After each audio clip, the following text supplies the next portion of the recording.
Assalamualaikum warahmatullahi wabarakatuh. Waalaikumsalam. Innal hamdalillah nahmaduhu wa nasta'inuhu wa nastaghfiruh wa na'udzu billahi min shururi anfusina wa sayyiati a'malina. May yahdihillahu fala mudhillalah wa may yudlil fala hadiyalah. Asyhadu an la ilaha illallah wahdahu la syarikalah wa asyhadu anna Muhammadan abduhu wa rasuluhu la nabiyya wa la rasula ba'dah. Allahumma salli wa sallim ala nabiyyina Muhammad wa ala alihi wa sahbihi wa man tabi'ahum bi ihsanin illa yaumil qiyamah. Ya ayyuhalladzina amanu taqullaha haqqa tuqatih wa la tamutunna illa wa antum muslimun. Ya ayyuhan nasu taqu rabbakumul ladzi khalaqakum min nafsin wahidah wa khalaqa minha zawjaha wa batha minhuma rijalan katsiran wa nisaa'a wattaqullaha allazi tasaaluna bihi wal arham innallaha kana 'alaikum raqiba. Ya ayyuhalladzina amanu taqullaha wa qulu qawlan sadida yuslih lakum a'malakum wa yaghfir lakum dzunubakum wa may yuti'illaha wa rasulahu faqad faza fawzan 'azima. Amma ba'du, fa inna astaqal hadisi kitabullah wa khairal huda huda Muhammad sallallahu alaihi wasallam wa syarrul umuri muhdatsatuha wa kullu muhdatsatin bid'ah wa kullu bid'atin dhalalah wa kullu dhalalatin finnar. Ma'asyiral muslimin rahimani wa rahimakumullah. Alhamdulillah, segala puji bagi Allah Subhanahu wa taala atas limpahan karunia, rahmat dan nikmat-nikmatnya yang jika kita menghitung-hitung nikmat Allah Subhanahu wa taala maka niscaya kita tidak akan mampu untuk menghitungnya. Segala puji pula bagi Allah Subhanahu wa taala yang telah memudahkan berbagai macam urusan-urusan kita hingga kemudian amal-amal saleh bisa kita laksanakan, semua karena nikmat-nikmat dari Allah Subhanahu wa taala. Maka yang patut pula kita syukuri yang pertama adalah nikmat iman dan nikmat Islam. Nikmat kita beragama di atas petunjuk Nabi kita Muhammad sallallahu alaihi wasallam. Serta nikmat kita diberi kesehatan oleh Allah.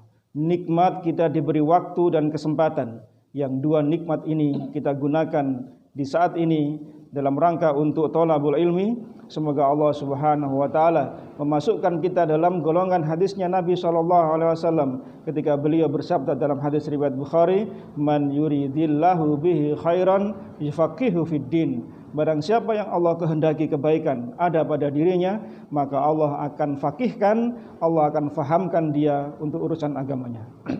Salam dan salawat untuk Nabi kita yang mulia Rasulullah sallallahu alaihi wasallam beserta keluarga beliau, para sahabat serta seluruh kaum muslimin yang mengikuti sunnah Nabi kita hingga yaumul qiyamah. Pada pertemuan yang lalu kita membahas tentang fase ketika kita akan menuju ke kampung akhirat, yaitu kita masuk pada fase alam barzah. Setelah tercabutnya nyawa, setelah sakaratul maut, kemudian kita masuk ke alam kubur atau alam barzah. Dan alam barzah itu hitungannya bisa ratusan tahun, tergantung orang yang meninggalnya tahun berapa. Kalau orang yang meninggalnya mendekati hari kiamat, ya mungkin hitungannya mungkin sebentar. Tapi orang yang telah meninggal dunia sekian tahun yang lalu, sekian ratus tahun yang lalu, maka berapa ratus tahun dia harus menunggu untuk fase berikutnya. Maka pada pertemuan kita kali ini kita lanjutkan pembahasan tentang apa setelah kematian, yaitu kita masuk pada fase yang berikutnya, yaitu fase setelah alam barzah. Jamaah sekalian rahimani wa rahimakumullah, nanti pada hari kiamat, orang-orang yang banyak melakukan dosa, orang yang melampaui batas karena dia menerjang larangan-larangan dari Allah Subhanahu wa taala, mereka akan mengatakan, "Ya laitani qaddamtu li hayati." Ini pernyataan laitani itu pernyataan penyesalan. Yang penyesalannya itu sudah terlambat. Dia melihat akibat yang ditimbulkan dari amal-amalnya, maka kemudian dia mengatakan ya laitani. Ini penyesalan yang tidak ada manfaatnya sama sekali. Kalau penyesalan mungkin masih di awal, mungkin dia akan bisa memperbaiki. Tapi penyesalan kalimat ini adalah penyesalan karena dia melihat akibat yang dia timbulkan karena dia telah melakukan kesalahan-kesalahan. Maka orang-orang yang berbuat kesalahan, melampaui batas Allah Subhanahu wa taala mengatakan ya laitani qaddamtu li hayati. Aduhai, alangkah baiknya, alangkah kiranya dahulu saya ketika masih hidup itu melakukan amal-amal soleh. Itu penyesalan yang tidak ada manfaatnya. Allah sebutkan dalam surah Al-Fajr di ayat yang ke-24, ketika Allah menceritakan tentang orang-orang yang menyesal nanti di hari kiamat. Yang kita bahas sekarang adalah tentang hari kebangkitan. Ya, fase setelah alam barzah adalah hari kebangkitan.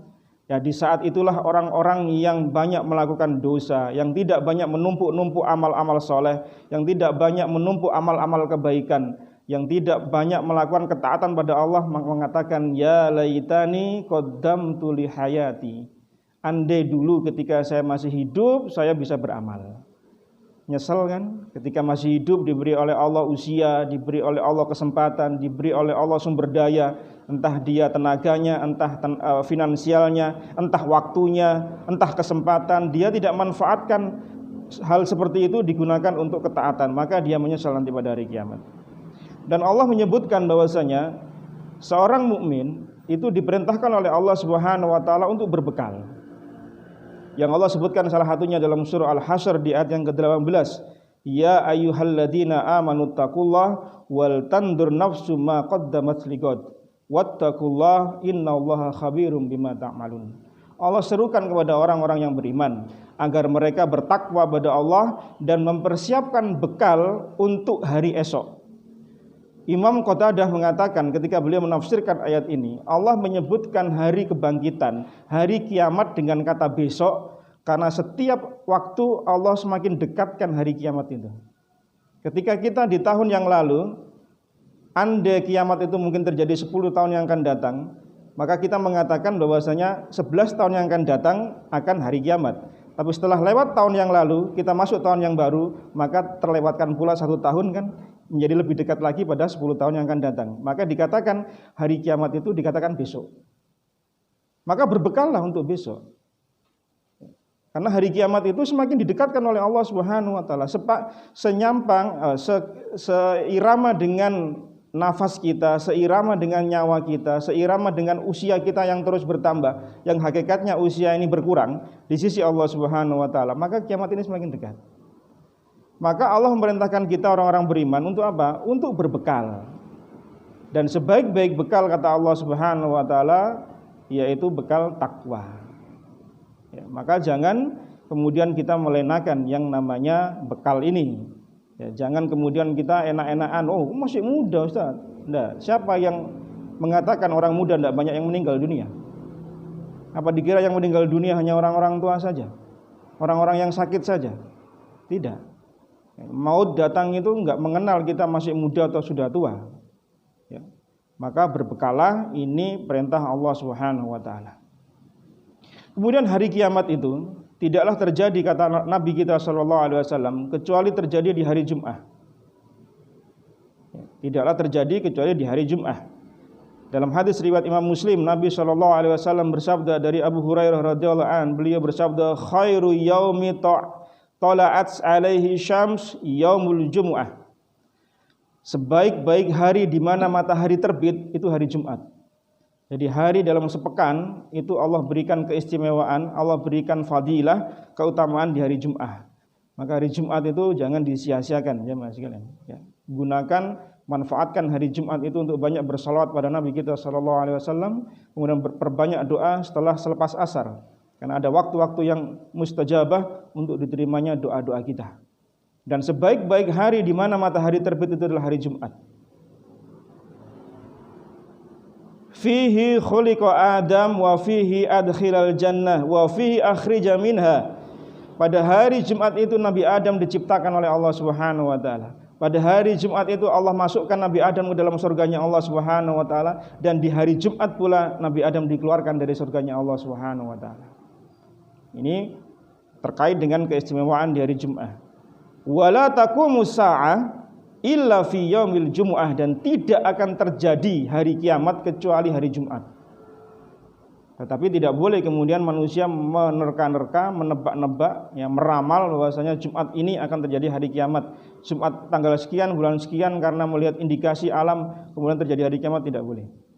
Bahkan malaikat Jibril pun yang dekat dengan Allah Subhanahu wa taala karena mendapatkan perintah langsung untuk mewahyukan pada para nabi, para rasul, tidak pun tahu kapan terjadinya hari kiamat. Termasuk Nabi kita sallallahu alaihi wasallam. Ketika ditanya oleh Jibril, kapan hari kiamat terjadi? Maka Nabi mengatakan, tidaklah yang ditanya lebih tahu daripada yang ditanya, yang bertanya. Jadi tidak ada yang tahu kecuali Allah Subhanahu wa taala. Kemudian ketika hari kiamat itu terjadi, maka ada beberapa fase yang terjadi, yaitu apa? Yang disebut dengan fase peniupan sangkakala. Ketika hari kiamat itu nanti akan ditegakkan oleh Allah Subhanahu wa taala, dimulai dengan peniupan sangkakala. Yang peniupan sangkakala ini para ulama berbeda pendapat, ya. Apakah terjadi 3 kali tiupan ataukah terjadi 2 kali tiupan? Ya. Ditiup oleh malaikat Israfil atas perintah Allah Subhanahu wa taala. Pendapat pertama sebagaimana dibawakan oleh Ibnu Taimiyah rahimahullah, beliau berpegang pendapat bahwasanya tiupan sangkakala ketika terjadinya hari kiamat nanti itu ada 3 kali tiupan. Yang pertama yaitu tiupan yang disebut dengan al-faz'u, tiupan yang sangat mengagetkan seluruh manusia. Seluruh alam kaget dengan tiupan yang pertama itu. Kemudian yang kedua adalah tiupan yang namanya as-sa'iq, tiupan yang mematikan. Kemudian yang terakhir adalah tiupan al-qiyam, yaitu membangkitkan seluruh umat manusia, seluruh makhluk. Kemudian pendapat yang kedua sebagaimana dinukil oleh Syekh Muhammad Shalih Al-Utsaimin rahimahullah, beliau berpendapat bahwasanya 3 tiupan ini menjadi 2, yaitu tiupan yang pertama itu bergabung dengan tiupan yang kedua, kemudian baru tiupan yang ketiga ini menjadi tiupan yang kedua. Jadi sebenarnya tidak masalah apakah 3 atau 2, karena dilihat dari keterangan para ulama, yang 3 itu dipisah, yang 2 itu yang 1 sama 2 jadikan 1. Yang berpendapat 2, tiupan yang mengagetkan dan tiupan yang mematikan dijadikan 1.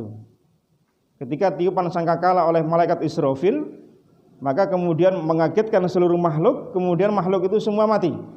Kemudian tiupan yang kedua yang dikatakan oleh pendapat yang ketiga, yang pertama tadi yang 3 tiupan, maka tiupan ini membangkitkan seluruh makhluk. Jadi pada tiupan yang pertama itu, ya, seluruh makhluk itu dibuat kaget dan semua terguncang. Maka kita lihat di beberapa ayat dalam surah-surah Juz Amma, di sana menceritakan tentang hari-hari kiamat. Salah satunya adalah surat yang banyak kita hafal, idza zulzilatil ardu zilzalaha. Ya, ketika bumi ini digoncang dengan goncangan yang sekuat-kuatnya, itu adalah tiupan yang pertama kali.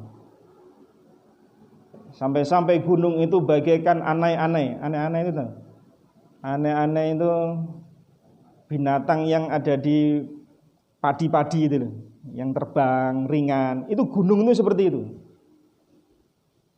Bayangkan, lautan itu bergejolak sebagaimana air yang mendidih. Ya, tapi jangan dibayangkan kayak film 2012 itu ya, atau 2020 berapa itu ya. Yaitu visualisasi yang mungkin di gambaran kita menakutkan itu ya.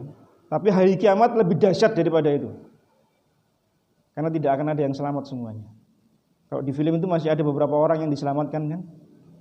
Ya, ada beberapa ya visualisasi orang membuat bagaimana dahsyatnya ya hari kiamat atau mendekati hari kiamat, tapi itu belum mewakili apa yang dikatakan oleh Allah dalam Al-Qur'an tentang dahsyatnya hari kiamat. Tentang dahsyatnya nanti tiupan tadi. Bagaimana tidak dahsyat? Ibu yang mengandung itu sampai melahirkan, saking kagetnya dengan tiupan tadi. Bayangkan, itu belum waktunya melahirkan, itu lahir anaknya. Ayah lari dari istrinya, ayah lari dari anak-anaknya, anak lari dari ibu bapaknya, pisah semuanya. Sudah nggak kenal siapa ini keluarga, ini saudara, ini istri, ini anak, nggak kenal, lari semua menyelamatkan dirinya. Itu tidak akan terjadi kalau suasananya tidak panik yang sangat. Kalau hanya urusan mungkin gempa, urusan kebakaran, mungkin orang masih bisa menyelamatkan dirinya. Masih ingat, oh saudaraku di sana, mungkin masih ingat. Tapi ini orang sudah tidak ingat lagi kekerabatan. Saking dahsyatnya hari kiamat. Masa yuk kita nggak mau berbekal untuk hal yang seperti itu? Jamaah sekalian rahimani wa rahimakumullah. Kemudian berapa jarak antara 2 tiupan tadi? Antara tiupan yang pertama yaitu tiupan yang mengagetkan dan mematikan untuk pendapat yang kedua, dan tiupan yang membangkitkan seluruh umat manusia. Kata Abu Hurairah radhiyallahu an dalam sebuah hadis yang diriwayatkan dalam Bukhari dan Muslim, ma bainat tafkhataini arba'un. Jarak antara dua tiupan ini adalah 40. Para sahabat bertanya, "Ya Abu Hurairah, 40 apa? 40 hari kah?" Saya tidak tahu. Apakah 40 pekan? Saya tidak tahu. Apakah 40 tahun? Saya tidak tahu. Jadi Nabi tidak menyebutkan 40 itu hari, bulan, atau tahun, atau jam, tidak disebutkan. Tapi jarak antara dibangkitkannya manusia ya dengan tiupan tadi itu, karena tiupan yang terakhir itu adalah tiupan membangkitkan umat manusia, maka itu jaraknya 40. Kalaulah ada yang mengatakan 40 hari, ya maka itu adalah pendapat yang tertolak. Pendapatnya lemah. Nabi tidak menyebutkan 40 itu 40 berapa. Kemudian setelah itu apa? Setelah itu kemudian manusia ya Allah bangkitkan ketika terjadi tiupan yang kedua tadi, Allah bangkitkan, maka Allah siram jasad-jasad mereka sebagaimana siraman orang yang menyiram sayuran. Karena nanti setelah hancur semua, hanya ada satu anggota tulang tubuh manusia yang masih ada, yang tidak akan hancur. Anggota apa itu? Tulang ekor. Tulang ekor manusia tidak akan hancur. Itu salah satunya. Yang nanti kemudian Allah siram dengan air hujan, kemudian tumbuh sebagaimana tumbuhnya sayuran dari tulang ekor tadi, muncul manusia-manusia yang kembali sebagaimana ada di dunia, tapi dengan bentuk yang berbeda. Allah sebutkan dalam surah Az-Zukhruf di ayat yang ke-11. Wallazi nazzala minas sama'i ma'an biqadari fa'ansharna bihi baldatan maitan kadzalika tukhrajun. Dan Rabb yang menurunkan air dari langit menurut kadar yang diperlukan, kemudian kami hidupkan dengan air itu negeri yang mati, ya seperti kamu akan dikeluarkan dari alam kubur kalian. Nah, ini dimunculkan kembali jemaah sekalian. Ya sebagaimana sayuran-sayuran yang disirami oleh manusia dengan air, maka seperti itulah manusia nanti pada hari kiamat. Di hari kebangkitan Allah akan munculkan kembali kita dengan bentuk ya sebagaimana ketika Allah Subhanahu wa taala menciptakan kita. Nah, di sana kata para ulama ada beberapa bagian ya yang tidak akan hancur karena termakan oleh tanah. Ketika orang sudah di alam barzah, itu kan hancur. Tapi ada anggota tubuh yang tidak akan hancur. Satu adalah tulang ekornya. Yang ini nanti akan ditumbuhkannya oleh Allah Subhanahu wa taala ketika hari berbangkit. Kemudian jasadnya para syuhada. Jasadnya para syuhada, para anbiya itu tidak akan hancur. Tanah tidak akan memakan mereka.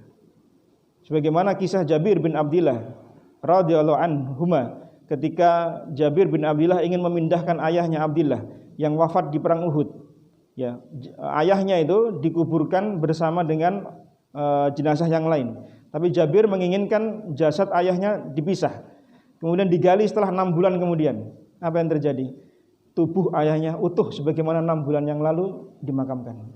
Hanya telinganya saja yang cacat karena tergores peperangan. Utuh. Maka dikatakan oleh para ulama di antara bagian atau hal-hal yang Allah tetap utuhkan ya ketika nanti hari kiamat adalah salah satunya adalah jasadnya para syuhada, jasadnya para anbiya. Kemudian apa lagi? Yaitu sebagaimana yang disebutkan tadi, yaitu tentang tulang ekornya manusia. Ya, tulang ekornya manusia kemudian Allah tumbuhkan lagi di sana. Nah, ketika sudah dibangkitkan oleh Allah Subhanahu wa taala di hari kiamat, maka keadaannya sebagaimana yang Nabi SAW sebutkan dalam hadis riwayat Bukhari dan Muslim. Ya ayyuhan nas innakum tuhsyaruna ilallahi khufatan uratan ghurlan. Wahai manusia, sesungguhnya kalian nanti akan dikumpulkan oleh Allah Subhanahu wa taala pada hari kiamat setelah hari kebangkitan tadi, setelah tiupan yang kedua tadi, dalam keadaan tidak beralas kaki, nyeker, ya enggak sepatu yang mengkilap, ya dilepas semuanya, enggak dipakai sepatunya. Sepatu sportnya untuk futsal dan seterusnya enggak dipakai. Ya semuanya nyeker, enggak pakai alas kaki. Kemudian tidak berpakaian. Ya, tidak berpakaian dan tidak berkhitan. Jadi keadaannya sebagaimana Allah menciptakan kita di awal kehidupan kita. Tetapi dalam posisi bentuk bukan anak bayi. Bisa dibayangkan enggak? Kita nanti dibangkitkan oleh Allah Subhanahu wa taala dengan tanpa alas kaki, tidak berpakaian dan tidak dikhitan. Ada bayangan di otaknya? Ini Aisyah radhiyallahu anha bertanya pada Nabi sallallahu alaihi wasallam, "Ya Rasulullah, kalau tidak berpakaian, di sana ada laki-laki, karena tidak dipisah antara laki-laki perempuan, tidak digambarkan bagaimana bentuknya, apakah ada pembatas nih laki-laki di sini, perempuan di sini, boleh jadi kumpul jadi satu, boleh jadi depan kita ada perempuan, kanan kita ada perempuan." Kata Aisyah bertanya, "Ya Rasulullah, lah bisa saling melihat." Terpikir nggak kita sama dengan pertanyaan Aisyah radhiyallahu anha? Terpikir nggak? Iya, pasti yang hadir di sini pikirannya malah lebih daripada Aisyah radhiyallahu anha paling. Dikumpulkan satu tempat bersama, ndak pakaian, ndak pakai alas kaki, ya bahasa kita apa? Mudo gitu bahasa kita ya. Dan nggak berkhitan. Loh, saling lihat ya Rasulullah antara laki-laki dan perempuan. Maksud Aisyah lah malu gitu loh. Maksud Aisyah malu. Ya. Apa jawaban Nabi sallallahu alaihi wasallam kira-kira? Kira-kira dengan kekhawatiran Aisyah radhiyallahu anha karena nanti akan saling melihat antara laki-laki perempuan, jawaban Nabi apa kira-kira? Ada yang tahu? Takut akan amal dan dosa. Takut dengan amal dan dosa. Jawabannya melenceng dari yang dimauin. Nabi mengatakan demikian, ya. Al-amru asyaddu min ayyang zura ba'duhum ila ba'din. Hadis ini di Muslim nomor 5102. Kalau ada kekhawatiran masing-masing orang melihat satu dengan lainnya karena tidak ada pembatas, masing-masing terbuka pakaiannya semua, nanti saling lihat ya Rasulullah. Apa kata Nabi sallallahu alaihi wasallam? Perkara hari itu lebih dahsyat, lebih mengkhawatirkan daripada kita cuma saling melihat satu dengan yang lainnya. Cek kobre lho wong delok gitu loh. Wong amalnya belum tentu dia masuk surga kok kemudian dia sempat ngelirik lho sapa kira artis ya.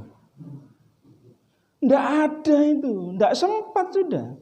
Sibuk ngurusi dirinya sendiri, sibuk ngurusi saya nanti diapakan, ini amal saya, hisab saya seperti apa. Wis enggak ngurus sebelah kanan kirinya, mbok artis elek apa ayu enggak mikir sudah. Itu jawaban Nabi sallallahu alaihi wasallam.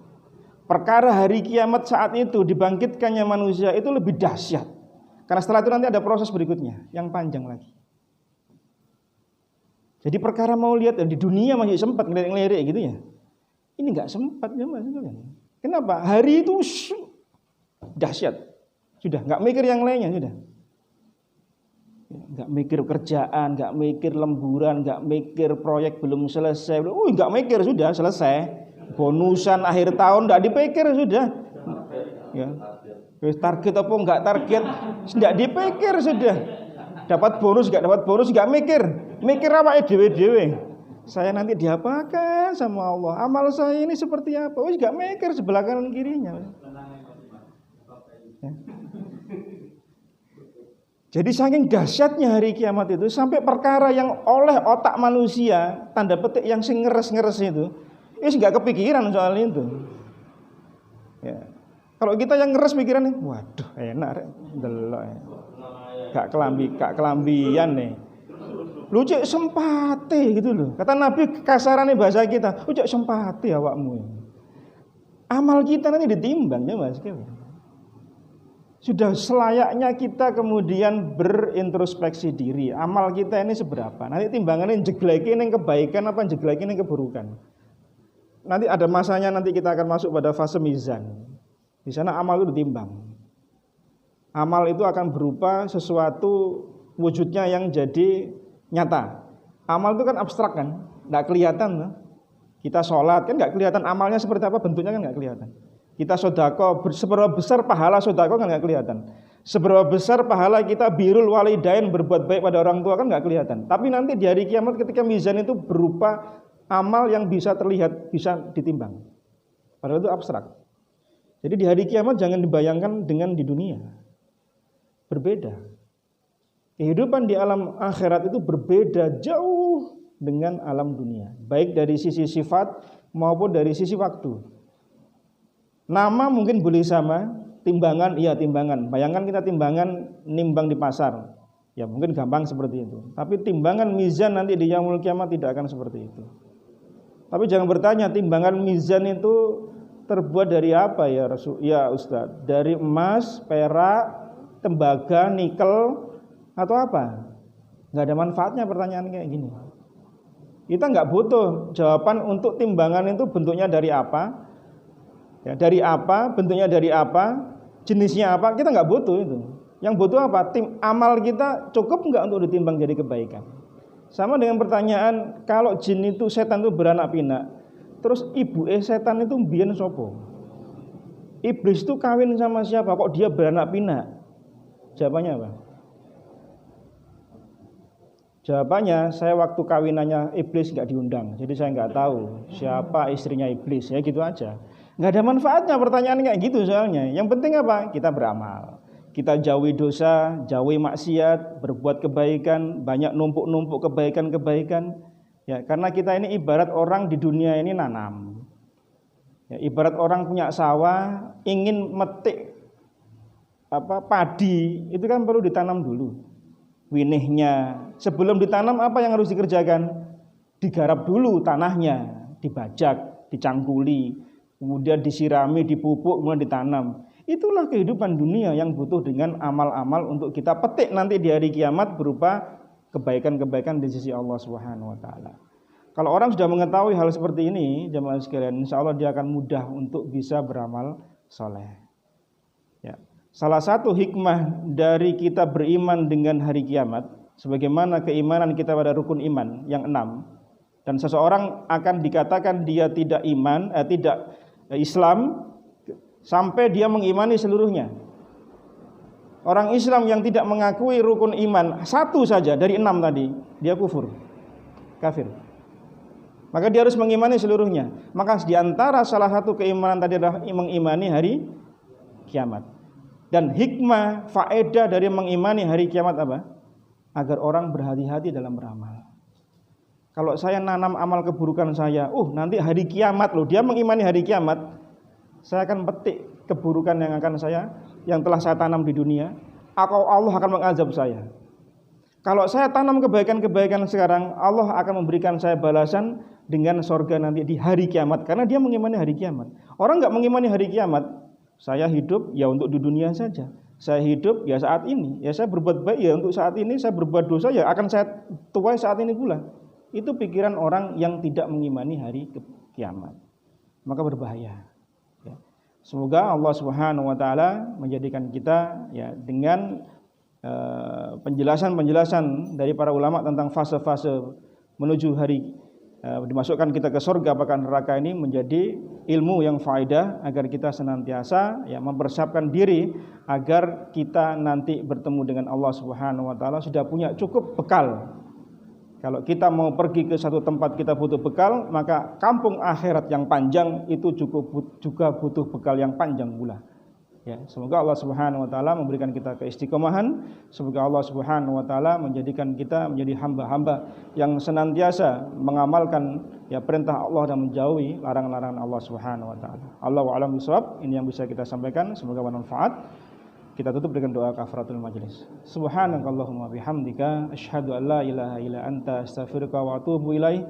Wa sallallahu ala nabiyyina Muhammad walhamdulillahirabbil alamin. Assalamualaikum warahmatullahi wabarakatuh. Waalaikumsalam.